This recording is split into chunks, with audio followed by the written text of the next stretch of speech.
Let the sunshine in، بگذار آفتاب بتابد، محصول 2017 به کارگردانی کلر دنیس از کشور فرانسه. سلام، من الی هم و باز اومدم با معرفی یه فیلم جدید. فیلم Let the sunshine in در ژانر کمدی عاشقانه است، ولی من به شخصه هیچ حسی از کمدی نگرفتم و هیچ جای این فیلم نخندیدم و اتفاقا خیلی هم ناراحت کننده و دردناک بود برام. فیلم قصه یه زن میان سالی رو داره روایت میکنه که مطلقه است و بچه هم داره، ولی هنوز دنبال عشق واقعیش داره میگرده و ما رو با دراماهای مختلفی تو زندگیش روبرو میکنه که حرصمون هم حتی در میاد. و درسته که انتخاب مقصدش و اون چیزی که مد نظرشه شاید قشنگ و زیبا و رویاییه و خوبه، اما انتخاب مسیرش و همسفراش انقدر اشتباهن که واقعا انگار یه فاجعه های دردناک متوالی تو زندگی این خانومه و ما برامون ملموس تا حدی، چون شاید خیلی از ماها این اشتباهات رو کردیم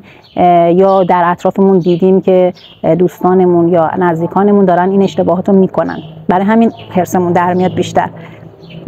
قصه ببینید تا اونجایی پیش میره این اعصاب خوردی ما توی این فیلم که آخر فیلم ما انتظار داریم این ایزابل به عنوان یه زن بالغ و عاقل، چون در دوره میانسالیش هست، حالا درسته با بحران میانسالی هم روبروه و مزید بر علت شده، ولی فکر میکنیم دیگه این آخرش فهمید داره اشتباه میکنه و رفته پیش یه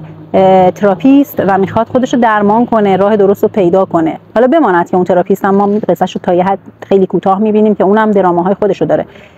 ولی متاسفانه میگم تراپیست اصلا اون تراپیست نیست و در واقع پیش رمال و فالگیر رفته و میخواد بپرسه که عشق زندگیش کی بهش برمیگرده. حالا کدوم عشقش هم حتی ما نمیدونیم و میگم فیلم اعصاب خورد کنه، ولی چون روان و لطیف پیش میره ما تا انتها دنبال میکنیم فیلمو و خب بازی جولیت بینوش دیگه مطمئنا میدونین خیلی جذابه و خیلی همدلانه و همراه میکنه ما رو با اون نقش و باورپذیره و تا به هر حال میگم درسته یه شاهکار سینمایی نیست این فیلم، اما حتما ببینین، مطمئنم که ناامید نمیشین. لایک و کامنت و سابسکرایب مثل همیشه یادتون نره، توی کانالم آپلودش میکنم، اونجا میتونین دانلود کنین و مثل همیشه خوب باشین. تا بعد.